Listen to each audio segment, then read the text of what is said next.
Muito boa noite a todos. Muita graça e paz seja com meus irmãos em Cristo. Ontem tentamos convencer os irmãos que não precisa. Que a vinda de Cristo para este mundo teve uma finalidade particular de preparar filhos que lembrassem Deus do seu Filho único. E é justamente isso que está acontecendo nas milhares e milhares de igrejas onde a palavra de Deus é pregada na sua pureza e também na seu poder. No Antigo Testamento encontramos que Deus enviou Abraão para abençoar as nações. Capítulo 12 de Gênesis. Enviou José para preservar muita gente na época de fome. Capítulo 45 de Gênesis. Enviou Moisés a Faraó para desmentir o fato de que, segundo os egípcios, aqueles animais, aqueles ídolos, eram, de alguma forma, deuses. Então Moisés vai desmentir isso junto com o Faraó, mostrando que o único Deus que ele pregava, só ele que tinha o poder para trazer aquelas pragas, enquanto aqueles deuses não tinham força e poder nenhum. Ele enviou os profetas, como Jeremias, Isaías e os outros profetas que nós conhecemos, enviou com uma mensagem. E uma das mais importantes faz aquela mensagem é que o Messias, ungido de Deus, filho de Davi, nasceria. E é justamente aquilo que nós queremos ver hoje. Ele enviou seu filho, como nós vemos em João, e como nós vemos em todo o Novo Testamento, para cumprir a promessa, João 3,16, que todo aquele que nele crê tem vida eterna. Ele enviou seu Espírito, Atos 1:8 e 2:33, ele enviou também seus apóstolos. Aqueles enviados, missionários, apóstolos, foram justamente aqueles que Jesus preparou para essa finalidade. Abram suas Bíblias, por favor, em capítulo 4 de Mateus. Evangelho de Mateus. Nós encontramos estes jovens sendo convidados por Jesus a deixar seus barcos em que eles pescavam no lago de Galileia, e disse para eles, versículo 18: sigam-me, eu os farei pescadores de homens. No mesmo instante eles deixaram as suas redes e o seguiram. Indo adiante, vi outros dois irmãos, Tiago, filho de Zebedeu, e João, seu irmão.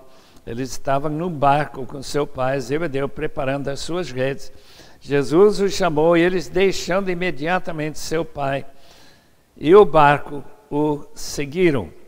Aí tem Pedro, tem seu irmão André, dois irmãos e mais dois irmãos, Tiago e João, que vão fazer parte da liderança daquele grupo de 12 homens que representam as 12 tribos de Israel.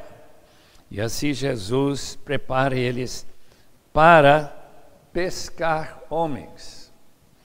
Durante aqueles 3 anos do ministério que Jesus desenvolveu junto com aqueles discípulos, ele estava preparando-os para ele cumprir a missão de cuidar e dirigir e ensinar a igreja que ele estaria fundando.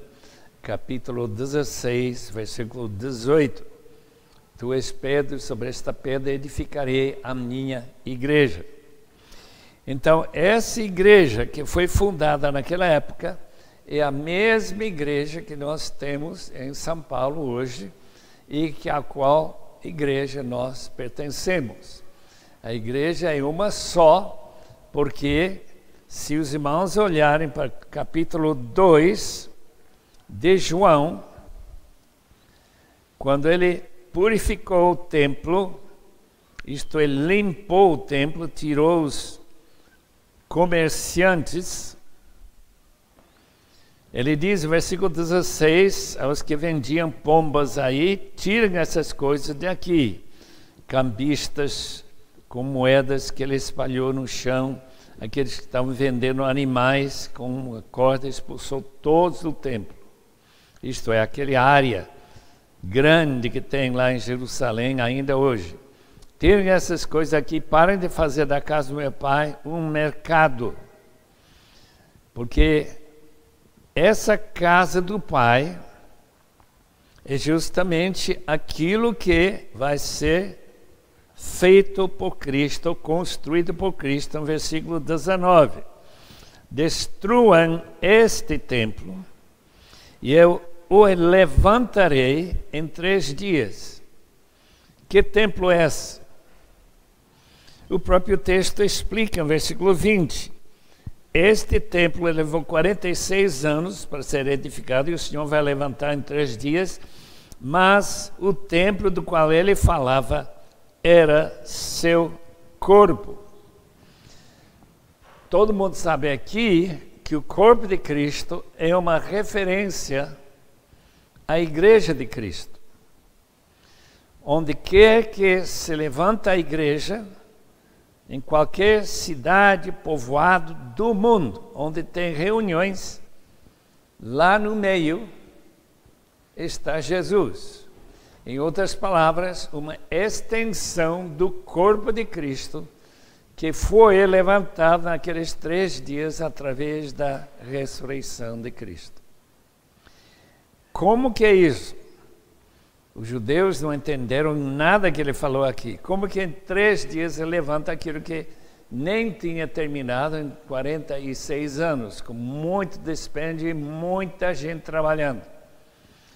Não, Senhor, vai ser o poder de Deus para levantar Jesus entre os mortos e dar para ele, através do seu corpo, que se estende por todos as áreas do mundo, como nós vimos ontem, todos os povos, línguas e nações, esta igreja se estende.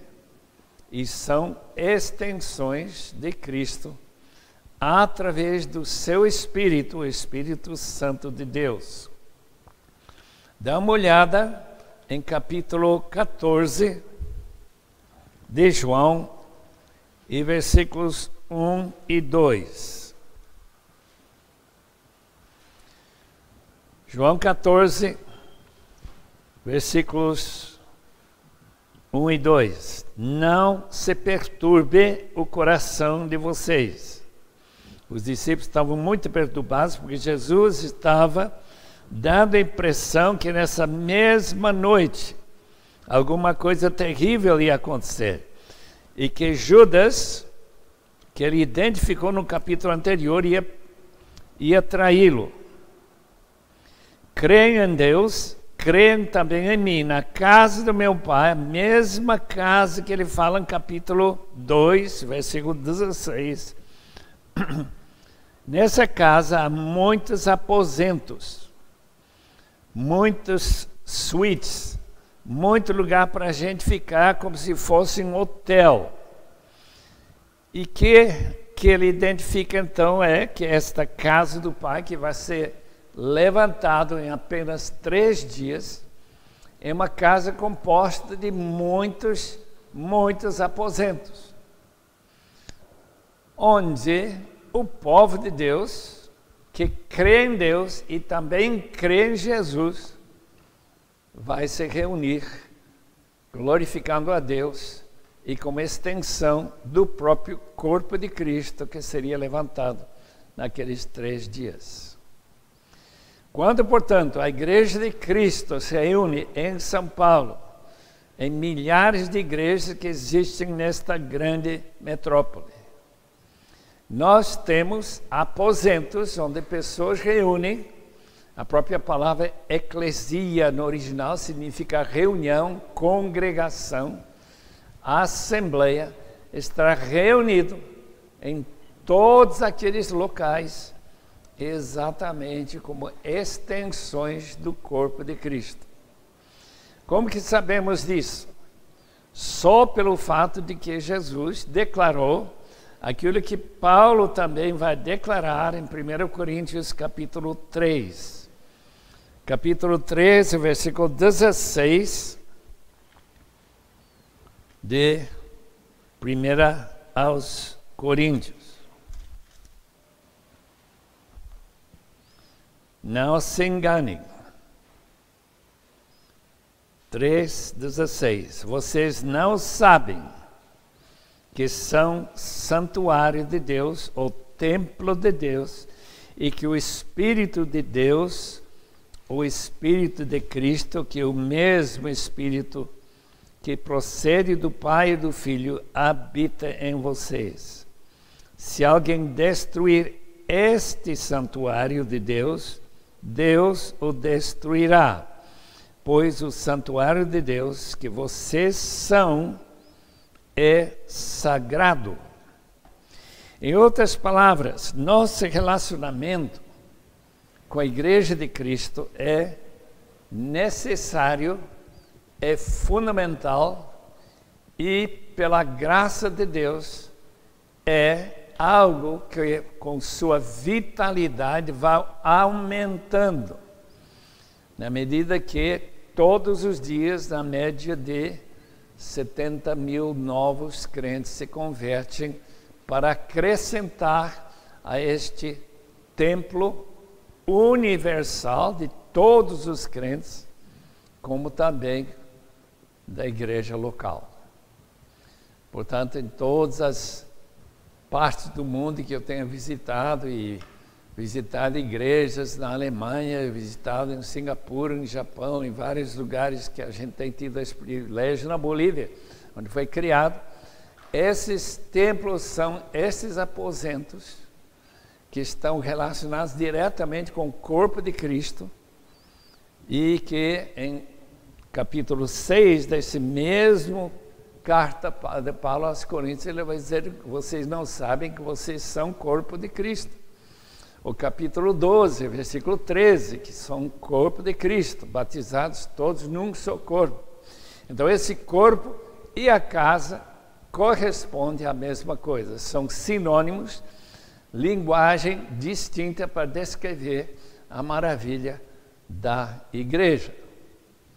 De modo que todos os povos e línguas e nações que estão formando a igreja hoje, todas as diferentes raças, são todos uma só raça, segundo a palavra de Deus em 1 de Pedro, capítulo 2 e versículo 9.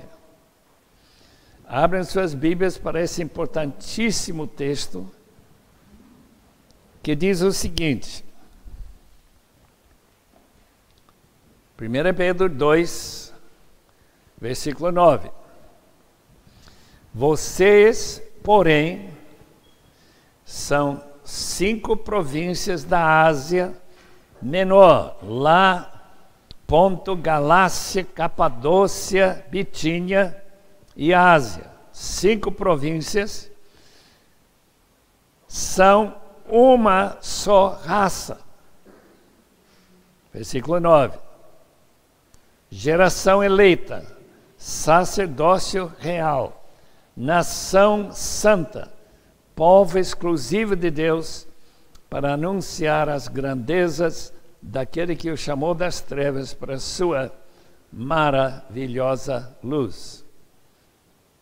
Aqueles que vêm de todas as raças do mundo, agora são fundidos numa raça eleita, escolhida por Deus para a glória do seu santo nome. Eu gostaria muito de parar agora e orar, dando graças a Deus pelo fato que as divisões que nós notamos em cor de pele, em cultura, em línguas, todas estão sendo apagadas e anuladas, de modo que, na volta de Cristo, só existirá um povo de todas as nações e povos do mundo.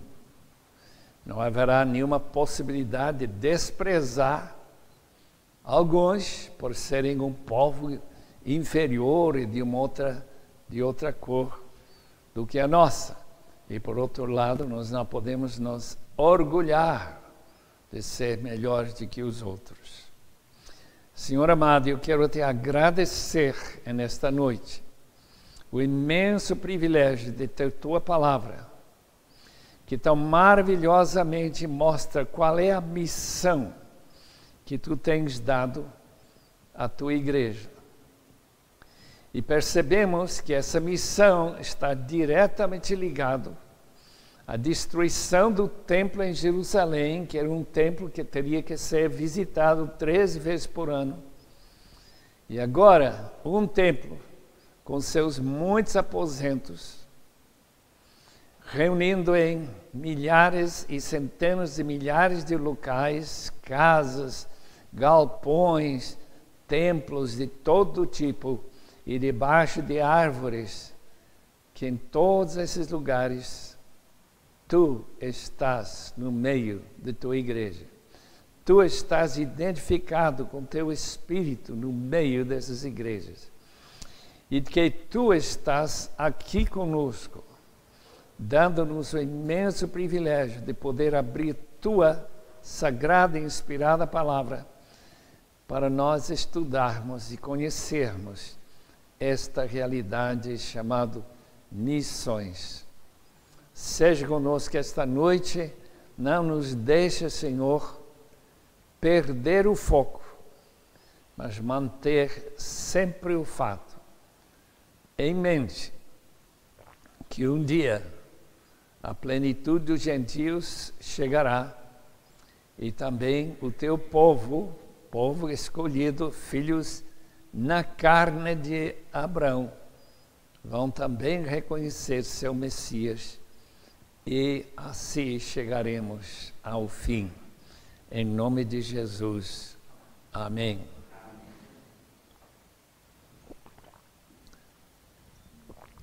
Como foi que Jesus preparou esses futuros missionários? Pensa muito bem, esses são pescadores, eles não sabem falar em público, eles mal sabem ler, eles têm um relacionamento com o povo judeu desprezado por Galileia, era conhecido como Galileia das Nações.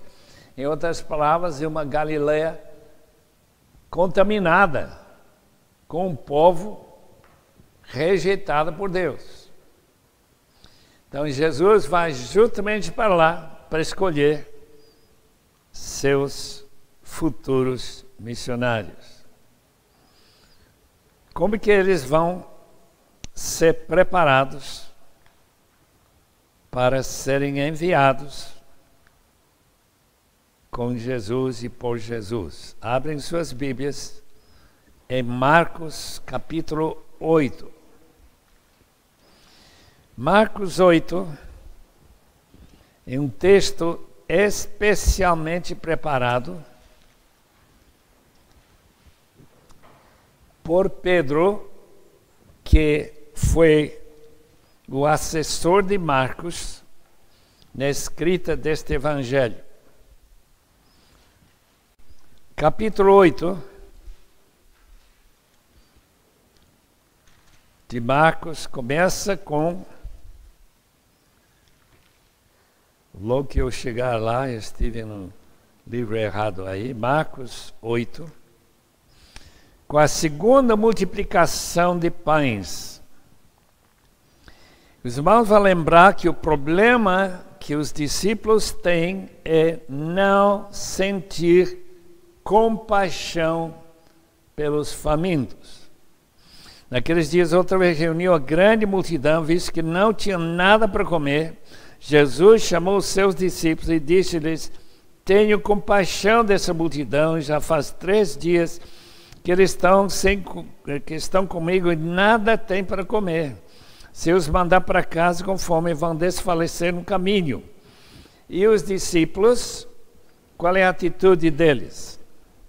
É o problema deles. Se eles não tiveram cuidado de trazer mais comida, ou se estão faltando comida, ir para casa. Mas eles ficam aqui. Eles não têm absolutamente nenhuma preocupação com esse povo. Porque não é problema deles.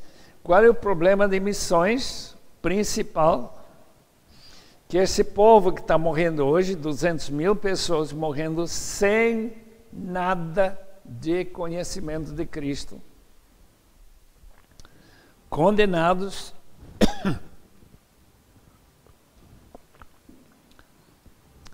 pelos seus pecados, sem o perdão que Jesus oferece, porque ninguém os avisou.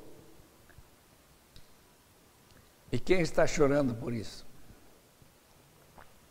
Certamente nós não. Em outras palavras, se Deus não faz algo especial para mudar as atitudes dos chamados crentes brasileiros, essa promessa que eu ouvi há quantos anos atrás, que o Brasil vai ser o grande celeiro de missões, tem esse potencial. 40 milhões de crentes devem produzir pelo menos 40 mil missionários espalhados pelo mundo, em vez de 3.500. Mas, se não há compaixão, se o coração de Jesus não é transferido para ser coração deles, nada vai acontecer. Eu estive na capela de Wheaton College no dia 7 de fevereiro de 1950. Era meu dia de folga, porque eu sempre trabalhava das 3 da tarde até as 11 da noite. Mas essa noite eu estive lá sentado na galeria, talvez 800 a 900 alunos de nossa faculdade, bem conhecida na América, de Wheaton College.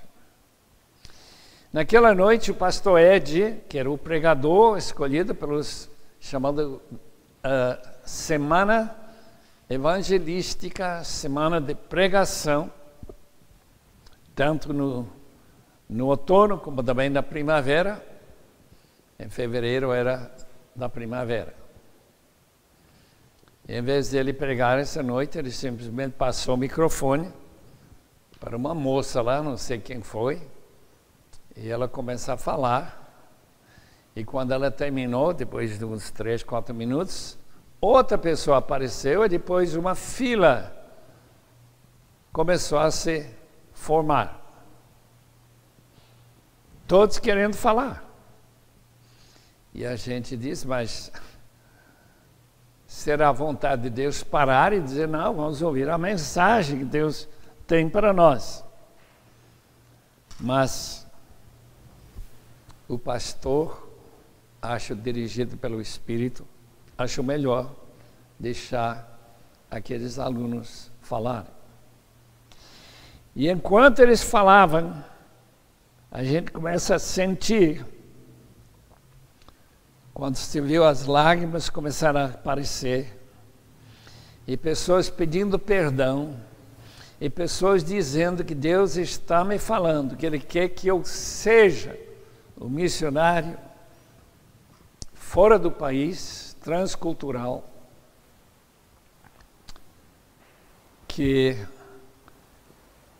havia sempre mais alunos chegando do que falando, sempre mais. Então mandaram todo mundo ficar lá na parte de trás, tinham 200 lugares ali, e encheram para todo mundo ter sua vez para poder falar. A reunião continuou a noite inteira. Na manhã seguinte, eles cancelaram todas as aulas e continuavam falando e confessando e se dedicando a missões. Essa reunião durou 40 horas. Um repórter veio de Chicago, porque começou a dar uma notícia interessante. E a notícia foi que essa reunião de oração não para mais.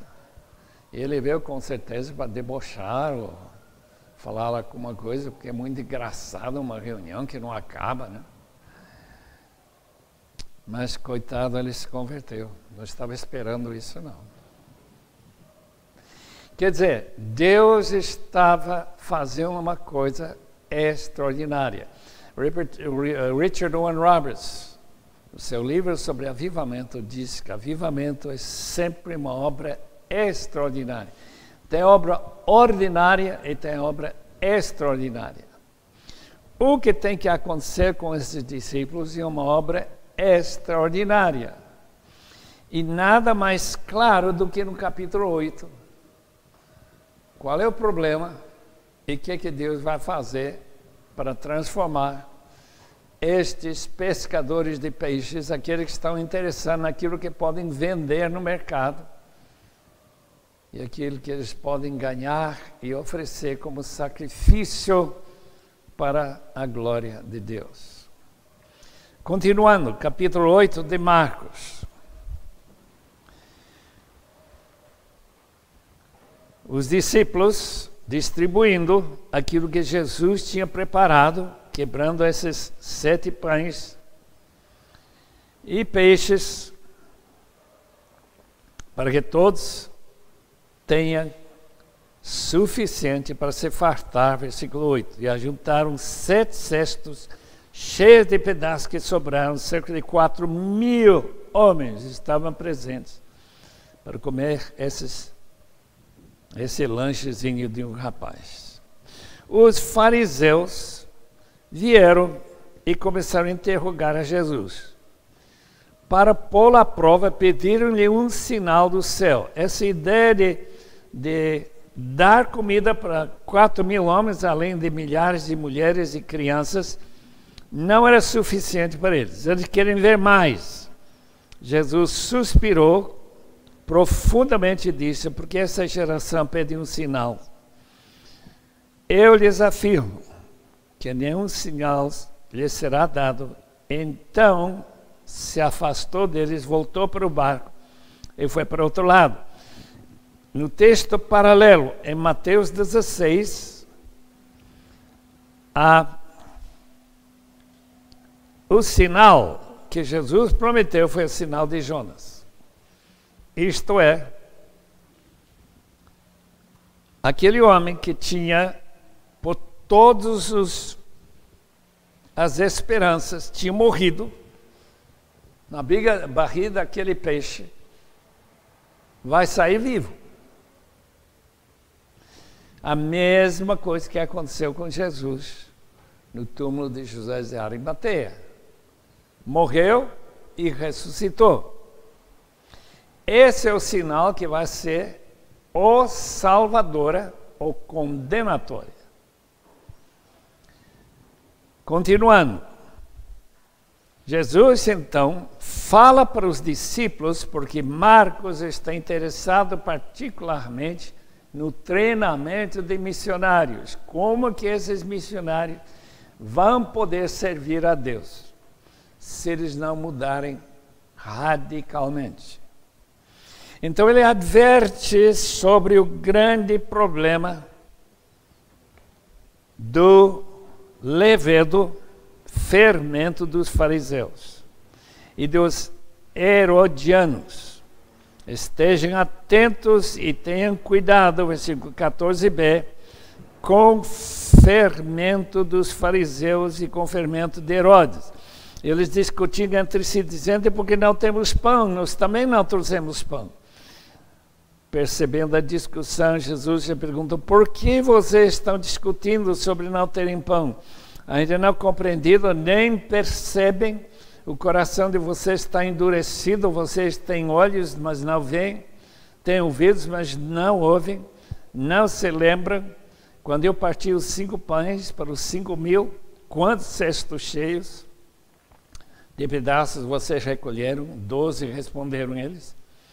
E quando eu parti os 7 pães para os 4.000, quantos cestos cheios de pedaços vocês recolheram? 7. Eu acho que falaram bem baixinho, né?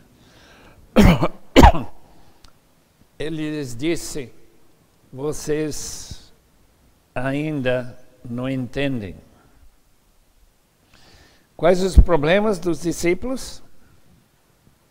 Cegueira, surdez,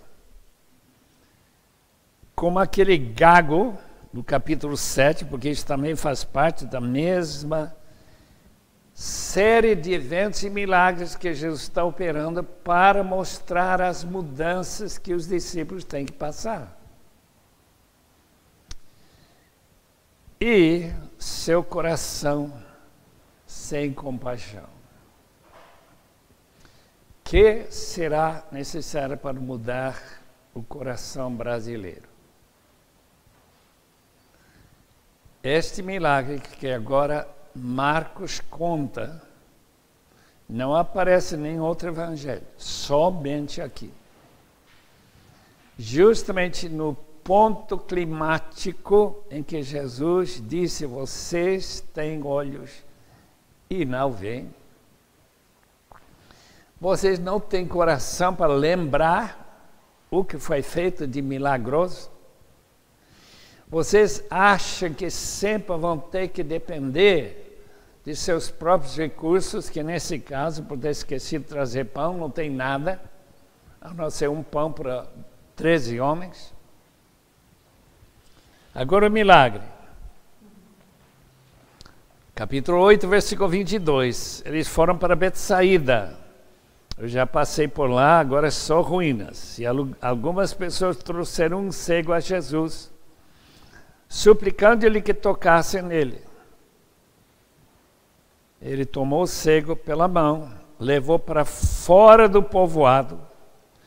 Depois de cuspir nos olhos do homem, impôs-lhe as mãos. Jesus perguntou, você está vendo alguma coisa? Ele levantou os olhos e disse, vejo pessoas, parecem árvores andando. Pessoas como árvores. Árvores não têm 2 pernas.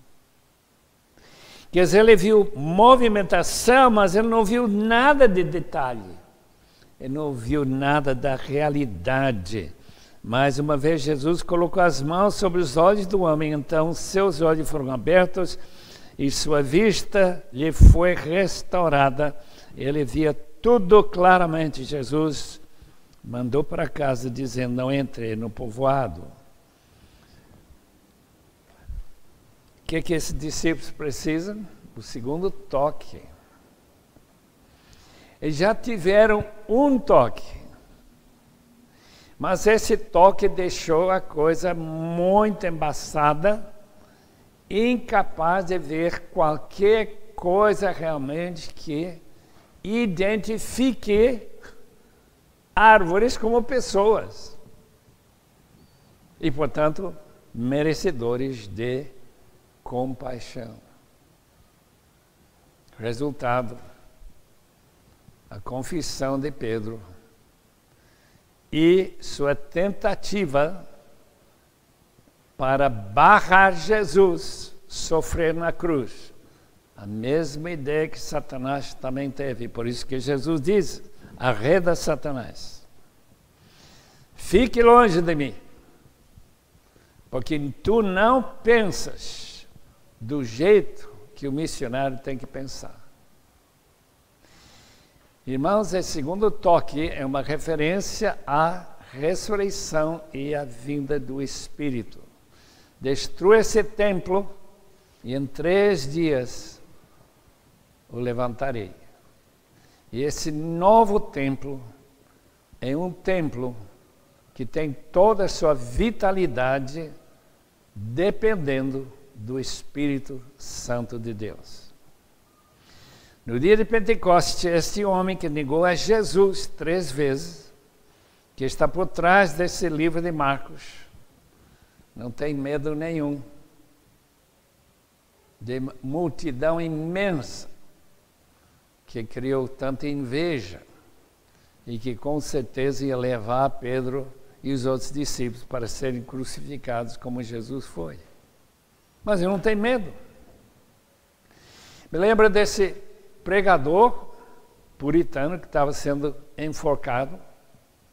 E quando ele vai subindo naquela plataforma que tem essa portinha que vai ser solta e ele ficar pendurado no pescoço, ele faz um anúncio bem interessante. Ele disse, eu não sinto nenhuma emoção maior do que eu senti muitas vezes subindo ao púlpito para pregar a palavra. Para ele, encontrar-se com Deus seria mais um encontro. Porque quem ama a sua vida, perdê-la. Mas quem odeia a sua vida por minha causa, ganhará a sua vida, salvará a sua vida. E é isso que os discípulos têm que aprender para eles serem enviados para o mundo inteiro. Os discípulos, todos foram mortos, menos João, que foi preso por causa do Evangelho. Nós não temos nenhuma sugestão que um dos discípulos escapou.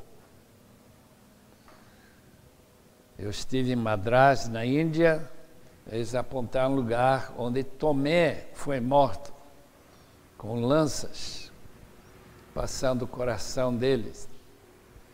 E os outros que foram para várias diferentes partes e direções, Alexandria, outros que foram para o Cáucaso, e assim começaram aquele expansão do Evangelho.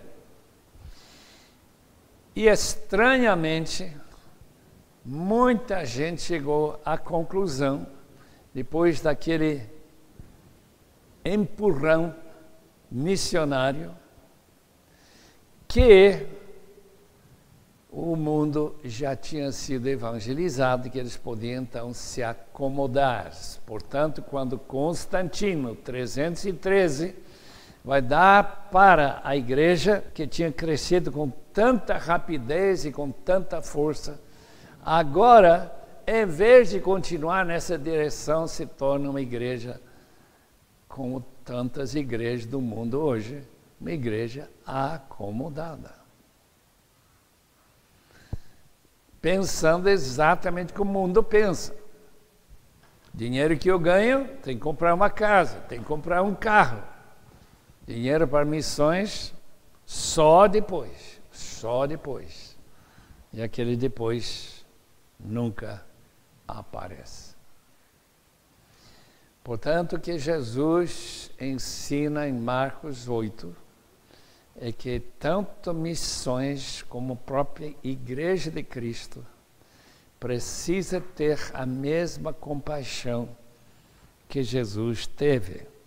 Abrem suas Bíblias especialmente em João 17, 18. João 17, 18, a grande oração sumo sacerdotal de Jesus Cristo, em que ele, falando com o Pai, diz o seguinte, 17, 18. Assim como me enviaste ao mundo, eu os enviei ao mundo. Em favor deles, eu me santifico para que também eles sejam santificados. Santificação significa separação. Jesus foi santificado para a morte, consagrado para a morte. Os discípulos, agora com esse segundo toque, na ressurreição de Jesus e a vinda do Espírito Santo sobre eles, também vão se consagrar para levar o Evangelho ao mundo. Mas a maioria dos crentes não tem nenhuma preocupação com os povos que nunca ouviram. Não conhecem quem são, nunca se interessaram em saber quem são os povos não alcançados ainda. Não se interessaram, muito menos ainda, ir para aprender a língua deles e levar esse Evangelho da graça salvadora. Para mudar essa situação, precisa um segundo toque do Espírito. Qual é o fermento dos fariseus e os herodianos? O fermento farisaico era: este povo, este ralé, que não conhecem a lei, são amaldiçoados. Então, a gente olha para o mundo e vê aqueles buracos negros em países como Afeganistão, países como Uzbequistão, aqueles áreas onde há pouquíssimos crentes, onde o Evangelho talvez nunca foi pregado, certamente não foi pregado no Afeganistão até recentemente, e nosso amigo que está já chegando, já falamos, eu creio, de Ricardo Gutierrez, que está aprendendo inglês na América para poder abrir uma escola de odontologia para ensinar a palavra de Deus para este povo. Em lugares assim, mas sem interesse algum em sair para levar essas boas novas. É muito triste. Daquele grupo de alunos que estava aquela noite e outros que não estiveram lá, também se uniram a eles, saíram de nossa turma mais de 500 missionários para o mundo inteiro. Alguns para lugares tão complicados como Irianjaya, onde um irmão escreveu para mim uma vez, dizendo: aqui o povo come tudo que anda sozinho. Tudo que anda sozinho. Os irmãos sabem que anda sozinho? Baratas, aranhas, bichos que a gente não sabe nem quais os nomes deles. A gente come. Regiões tão esquisitas como essa. E para a graça e a glória de Deus, tem havido movimentos missionários que desmentem e completamente contrariam essas atitudes de acomodação que nos caracterizam. Eu lembro do missionário inglês que, quando ele estava se preparando para ir para o oeste de África, há mais de 100 anos atrás, e um parente, alguma pessoa que não tinha nenhum coração aberto para missões, diz: olha, você vai morrer. Daqueles 70 missionários que tinham saído daquela missão, 60 já tinham morrido dentro de 2 anos, contaminados com aquela chamada febre de água preta, provavelmente tifoide. Sabe o que ele falou? Se eu tivesse 1000 vidas, com muito prazer eu daria todos eles para levar os africanos do oeste da África para conhecer o meu Senhor e Salvador. Essas atitudes essenciais para missões vêm somente quando a realidade do corpo de Cristo ser uma extensão da própria pessoa de Cristo e receber a mesma comissão que Jesus recebeu. Ele recebeu a comissão do Pai de vir para este mundo, nascer como uma criança humana e ir para a cruz e ali morrer para a salvação de nossas almas e para a nossa eterna alegria. Enquanto aqueles que foram salvos, amando as suas vidas, em vez de amar aqueles que precisam, vão interpretando o fato de que o mundo já foi evangelizado. O norte da África já foi evangelizado, já tinha muitos crentes lá. Século V, século IV, muitos crentes na Síria, muitos crentes em Irã, Iraque, aquelas regiões por aí, Turquia, onde o evangelho foi pregado por Paulo e Barnabé. Essa região já foi evangelizada. Então, por que está falando para mim que eu deveria pensar em levar esse evangelho para esses povos? Capítulo 20 de João, versículo 21. Agora, após a ressurreição, Jesus fala o seguinte para seus discípulos. 20 e 21. Ele, à tarde, chega lá na reunião dos discípulos, disse: paz seja com vocês, assim como o Pai me enviou, eu os envio. E com isso soprou sobre eles e disse: recebam o Espírito Santo. Se perdoarem os pecados de alguém, estarão perdoados. Se não os perdoarem, não serão perdoados. Como que a gente perdoa pecados? Através da pregação do Evangelho. Se não pregar, não serão perdoados. Em outras palavras, são dependentes dessa mensagem ser enviada a todo mundo.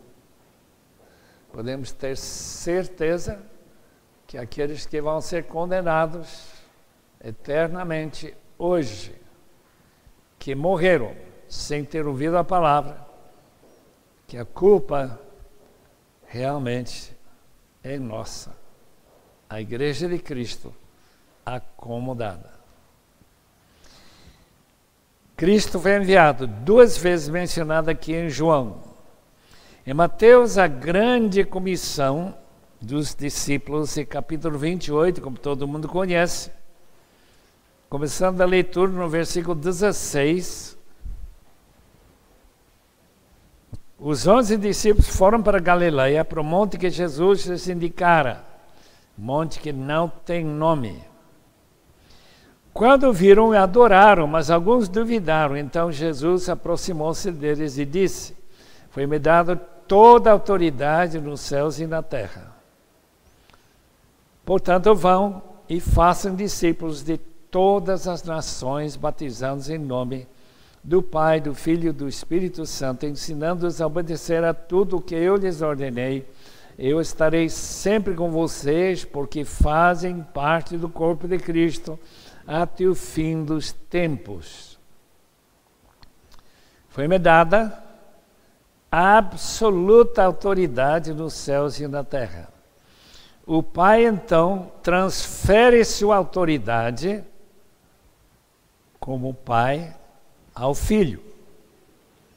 Por essa razão, a preocupação de Jesus, que morreu para salvar esse povo que nunca ouviu falar, por causa disso, ele disse: vão e façam discípulos de todas as nações. Todas. Ana Maria Costa, de Brasília, recebeu uma incumbência da parte do Senhor especial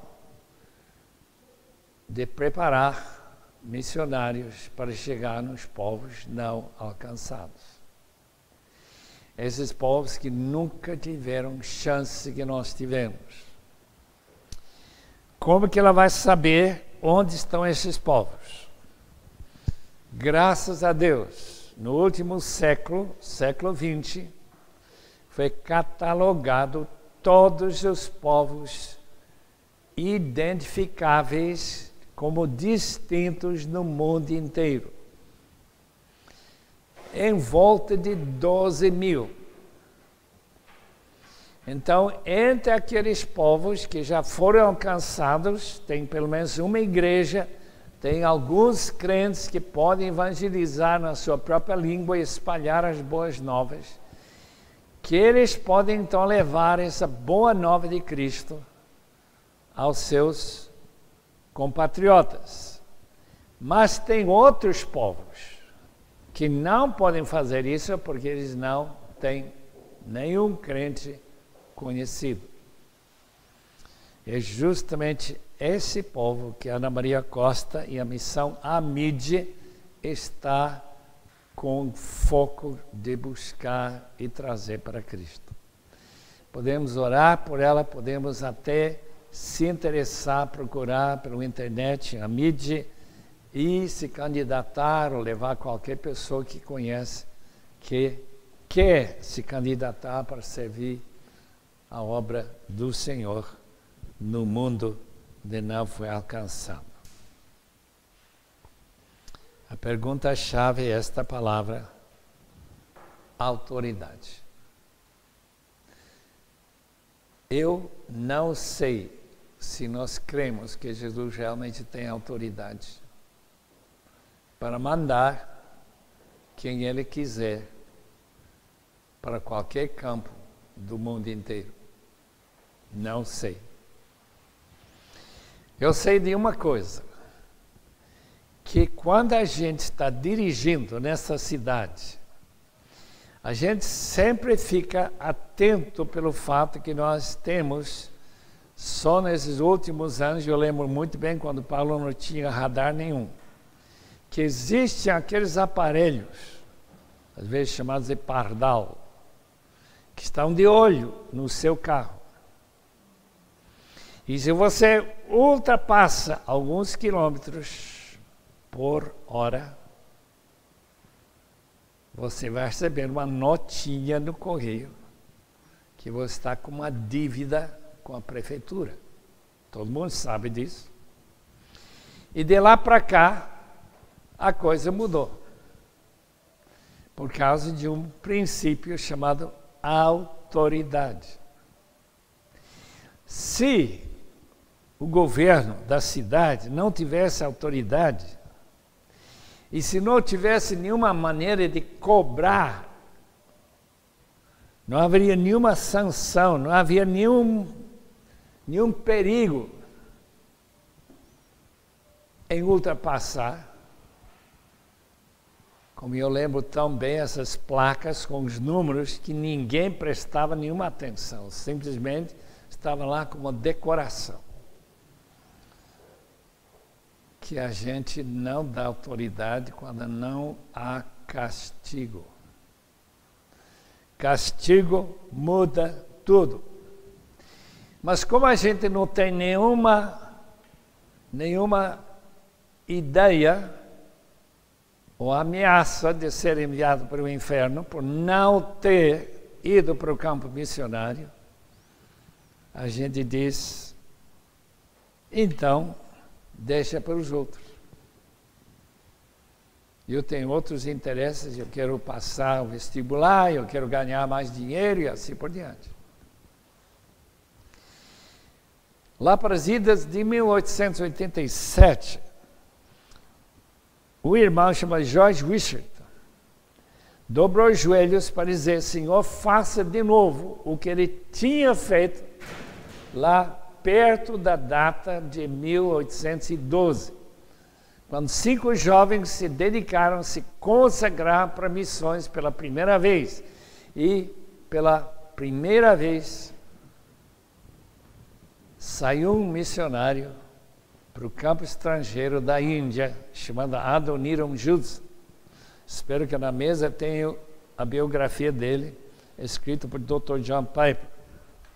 Que os irmãos vão gostar muito, porque homem de Deus, junto com sua esposa, a Nancy ou Anna Hasseltine.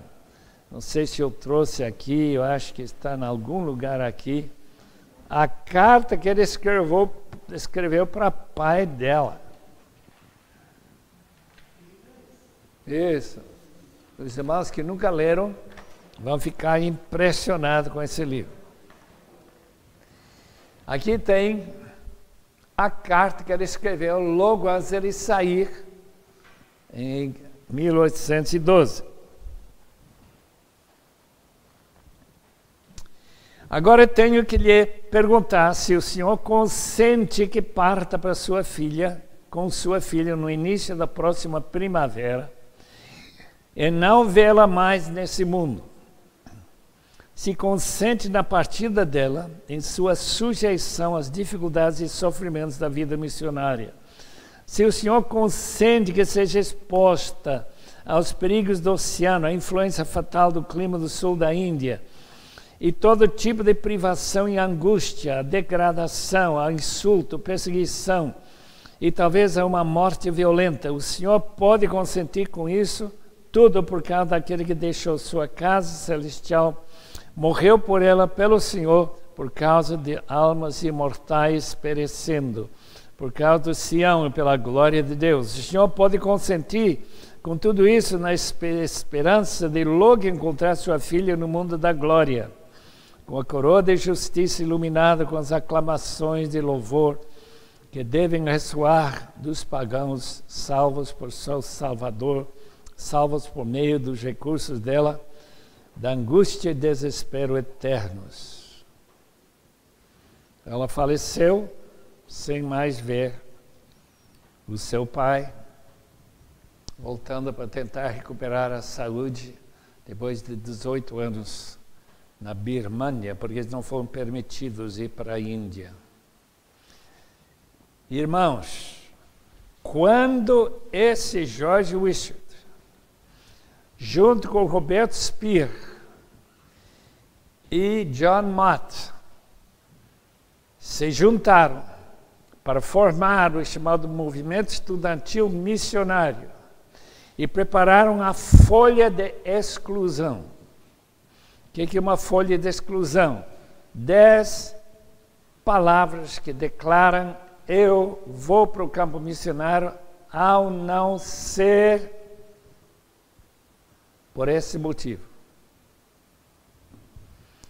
E os motivos que foram impressos naquela folha que eles passaram logo que eles foram para universidades, seminários, escolas, foi o seguinte: eu não vou porque eu sou totalmente incapacitado fisicamente.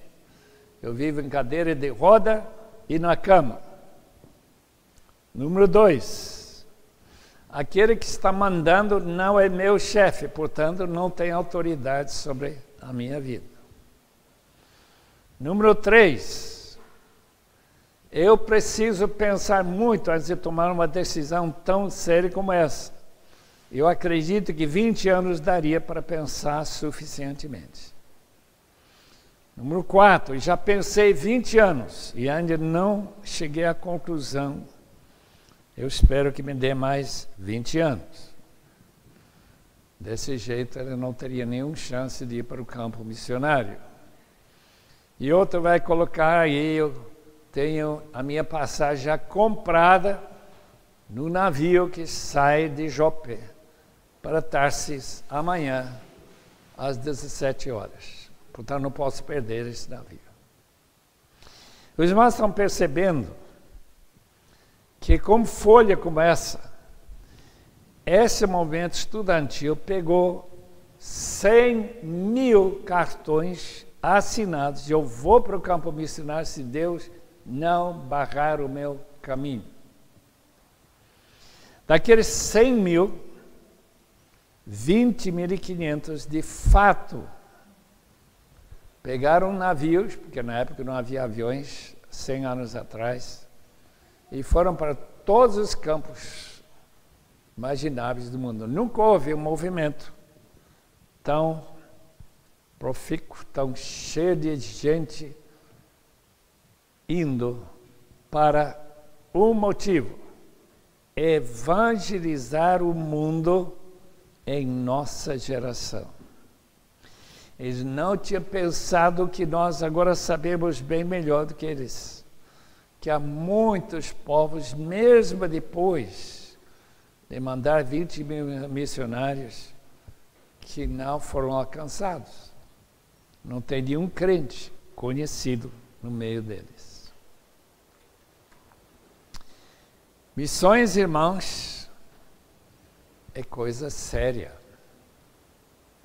Não fossem missionários, São Paulo não teria crente nenhum. Provavelmente. A Igreja Católica tem mudado muito nesses últimos anos e muitos católicos têm se convertido dentro da própria igreja, inclusive padres. Mas por que eles se converteram? Por causa dos missionários que vieram e que desafiaram essa gente. Eu lembro do irmão Arana, lá da Bolívia, que era um fabricante de ídolos. E o missionário chega a ele: o senhor não sabe que o povo está adorando essas fabricações suas? Não, eles só veneram. Então escreva aqui: esta imagem não é Deus. Só escreve isso. Não vendeu mais nenhum. Esse é o problema do nosso mundo.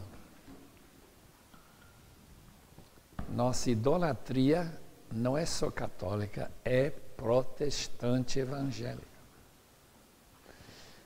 A idolatria de a vida mais confortável, mais dinheiro no bolso, menos sofrimento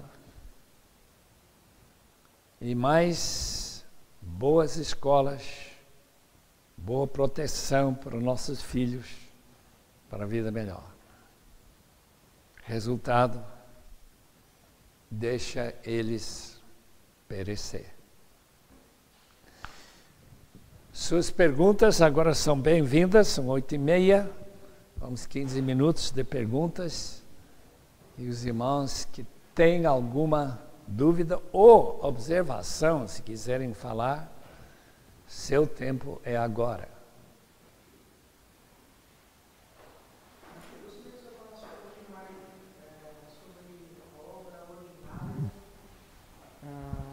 E a obra extraordinária deu para entender. Eu só não entendi muito bem a questão da obra ordinária. Qual é a obra ordinária? Isso. O que está acontecendo no Brasil. 13 mil missionários, é ordinário.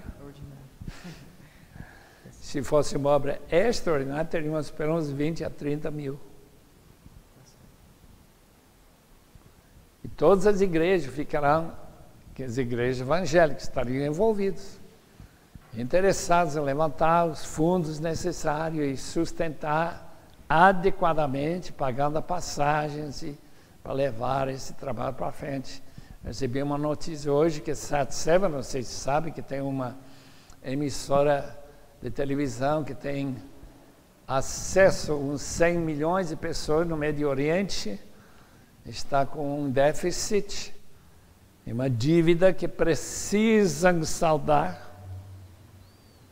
E para poder passar os próximos meses sem mais aperto, é apenas uma obra missionária que tem estúdios, tem força elétrica para pagar e tem para enviar essas mensagens evangelísticas para todo o Médio Oriente. Milhares e milhares de pessoas estão ligando nos canais daqueles 7-7. Bem, não sei como que vai dar, para a glória de Deus. Que outra pergunta sobre obra extraordinária, né? Esse movimento que trouxe os primeiros missionários para cá era uma obra extraordinária, né? Que era muito mais difícil há 120, 150 anos atrás chegar no Brasil do que hoje. Era perigoso. Muita gente podia ter morrido, martirizado, né? Pastor, uma pergunta. O senhor falou que viu um evento lá, né? Que teve uma reunião de oração que durou muito tempo, tal, e muitos estudantes entregaram suas vidas, né? O que aconteceu antes para que isso acontecesse? O que levou esses estudantes, além da preleção, né?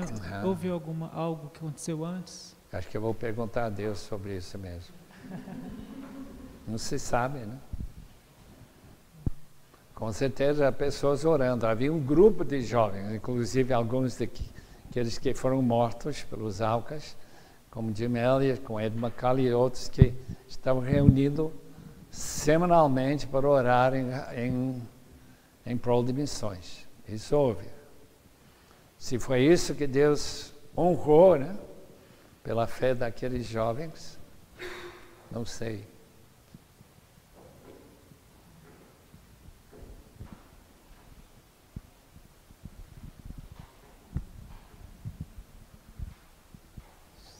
Mais alguma dúvida, irmãos?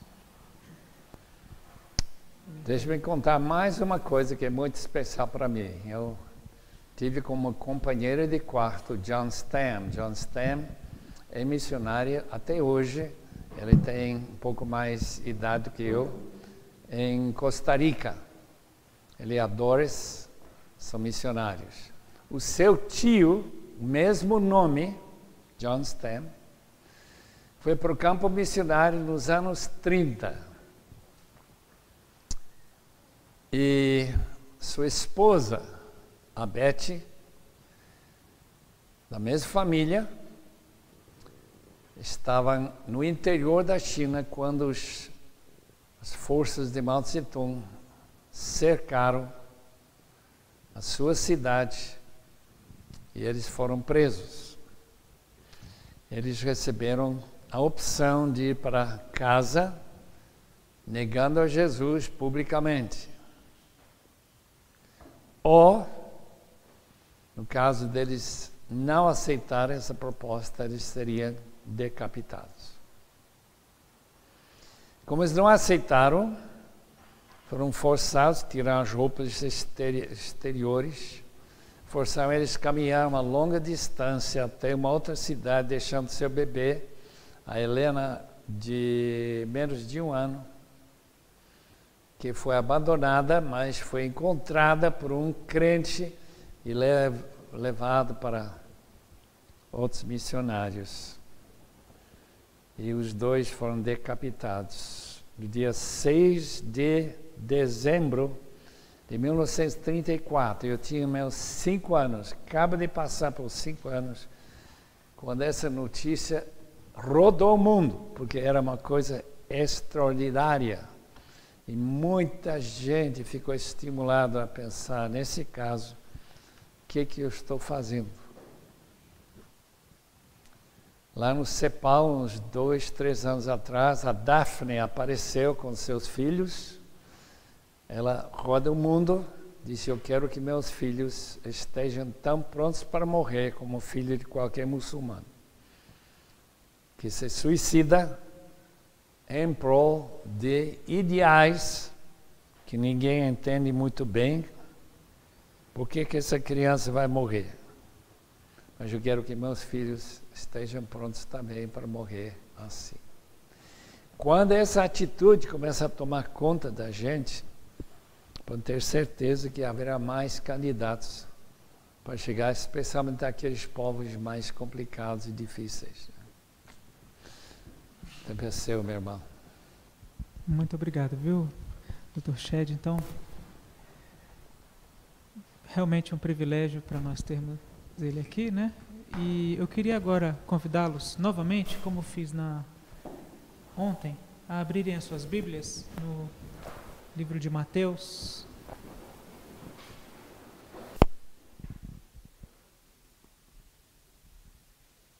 Versículo 36 a 38. Mateus 9, versículo 36 a 38.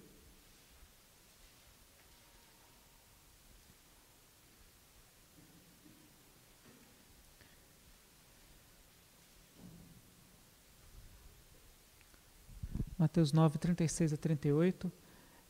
O presbítero vai ler em voz alta, porque a minha versão é outra, né?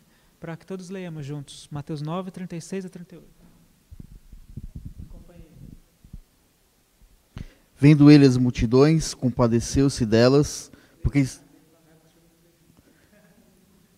Vendo ele as multidões, compadeceu-se delas, porque estavam aflitas e exaustas, como ovelhas que não têm pastor. E então se dirigiu a seus discípulos. A seara, na verdade, é grande, mas os trabalhadores são poucos.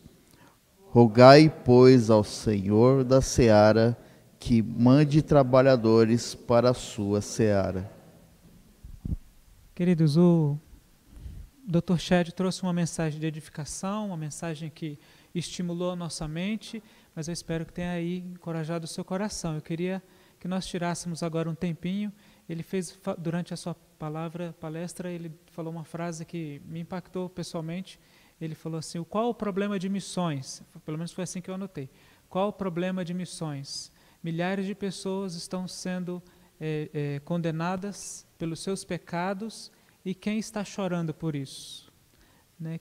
Que essa palavra dele possa nos impactar, não apenas hoje, mas no decorrer da nossa vida cristã. E eu queria encorajá-los agora, aqueles que desejarem, aqueles que puderem e desejarem, ficar de joelhos, para nós orarmos por alguns motivos. Aqueles que não puderem não precisam, né? Orar primeiro se consagrando, colocando nas mãos de Deus, né? Uma outra palavra que ele usou durante a sua mensagem, bastante impactante, que ele falou que ele não sabe se nós realmente cremos que Deus pode nos mandar, tem autoridade para nos mandar para pregar o Evangelho no mundo, né? Então, que nós nos consagremos. Se for a vontade de Deus, consagre o seu coração hoje. Se você é um pastor de igreja, consagre a sua igreja para ser uma igreja que envia missionários, uma igreja que desperta e que não segura missionários. Ore também pela igreja que tem sido perseguida. Nós tivemos no Quênia agora, recentemente, né, uma universidade totalmente destruída, cristãos sendo mortos. Tivemos recentemente a Síria, os cristãos estão sendo perseguidos. Ore pelos povos não alcançados pelo Evangelho. Ore pelos missionários na Europa, que tem uma região secularizada. Ore pelos indígenas do Brasil. Há tanto para orarmos, né? Então vamos tirar, neste momento, 5 minutos de oração pela obra missionária. Consagre a sua igreja, consagre o seu coração. Depois eu vou pedir para a Alana fazer uma oração em nosso nome, ok?